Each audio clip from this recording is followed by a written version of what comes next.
আসসালামু আলাইকুম।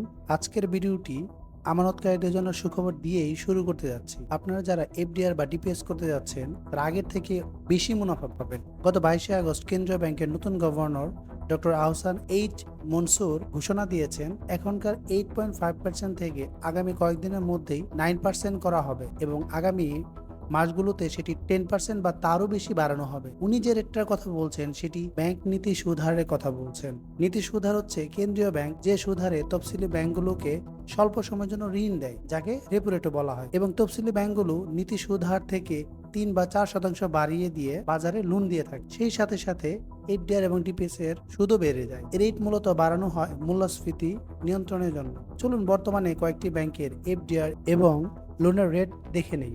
EBL FDR এর ক্ষেত্রে দিচ্ছে 10% এবং লোনের ক্ষেত্রে তারা নিচ্ছে 14%। ব্র্যাক ব্যাংক এফডিআর এ দিচ্ছে 7%, লোনের ক্ষেত্রে নিচ্ছে 12%। সিটি ব্যাংক এফডিআর এ দিচ্ছে 10%, লোনের ক্ষেত্রে 13%।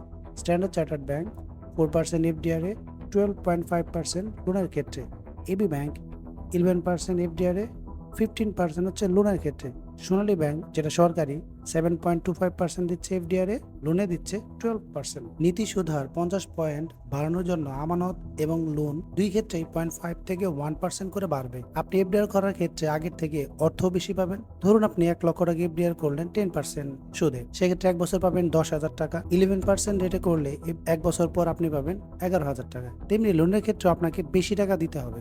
একটা বিষয় খেয়াল করুন, আমরা অনেক সময় না বুঝে সিদ্ধান্ত নিয়ে বিপদে পড়ি। যেমন এই মুহূর্তে গ্লোবাল ইসলামী ব্যাংক দিচ্ছে 13.34%, ইউনিয়ন ব্যাংক দিচ্ছে 12.5%, সোশ্যাল ইসলামী ব্যাংক দিচ্ছে 11.7%। আচ্ছা বলুন তো, এই ব্যাংকগুলো কেন এত বেশি রেট অফার করছে, যেখানে BRAC bank, city bank, EBL, Sonali bank 10% এর বেশি অফার করছে না এফডিআর এর ক্ষেত্রে? কারণ এই ব্যাংকগুলো তারল্য সংকটে ভুগছে। অর্থাৎ কোনো ব্যাংকের কাছে যখন নগদ অর্থ কম থাকে, তখন তারা বেশি সুদ দিয়ে বাজার বা আমানতকারীদের থেকে আমানত গ্রহণ করে। এভাবে ব্যাংকগুলো ক্রাইসিস মোমেন্ট পার করে। এটা প্রায় সব দেশের ব্যাংকই করে থাকে, আবার তার সমস্যা কাটিয়ে ওঠে। কিন্তু আমাদের দেশে তো পরিকল্পনা করে নিয়মের মধ্যে ব্যাংক লুট হয়। তাই বেশি মুনাফার উদ্দেশ্যে যে কোনো ব্যাংকে আমানত করা উচিত না। তাই কষ্টের টাকা ফিক্সড ডিপোজিট করার আগে যাচাই করে তারপর করেন, তা না হলে বিপদের সময় টাকা থাকা সত্ত্বেও টাকা পাবেন না। কিন্তু লোন নেবার ক্ষেত্রে ভালো ব্যাংক বা খারাপ ব্যাংক যেটাই হোক, রেট কম যেখানে, সেখান থেকেই নেওয়াটা ভালো। গত 18 আগস্ট কালের কণ্ঠের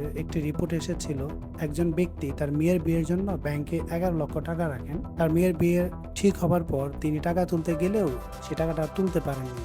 তাকে বলা হয়েছে 2 মাস পরে আসেন, কিন্তু তার মেয়ের বিয়ে ছিল 1 মাস পরে। তিনি প্রধান কার্যালয়ে যেও তেমন কোনো ব্যবস্থা করতে পারেনি। এখন আপনারাই বলেন। অন্য একজন গ্রাহক বললেন সে 20 লক্ষ টাকা জমা রেখেছিলেন বাবুবাজার শাখায়, কিন্তু সেটা তুলতে পারেন। ব্যাংকে গেলেও নগদ টাকা নেই বলে তাকে ফিরিয়ে দিয়েছে। তিনিও টাকার জন্য আইসিবি ইসলামী ব্যাংকের প্রধান কার্যালয়ে গিয়েছিলেন। ক্ষোভ নিয়ে তিনি বলেছিলেন, এখন আমার আত্মহত্যা ছাড়া কোনো উপায় নাই। মানুষ নানা সমস্যার কারণে ব্যাংকে টাকা রাখে, কিন্তু আজ 2 মাস ধরে তারা আমাকে ঘোরাচ্ছে, আমার টাকা ফেরত দিচ্ছে না। এখন আমি কি করব? ভালো ব্যাংকে টাকা রাখুন, নিরাপদে থাকুন, ভালো থাকুন। আসসালামু আলাইকুম।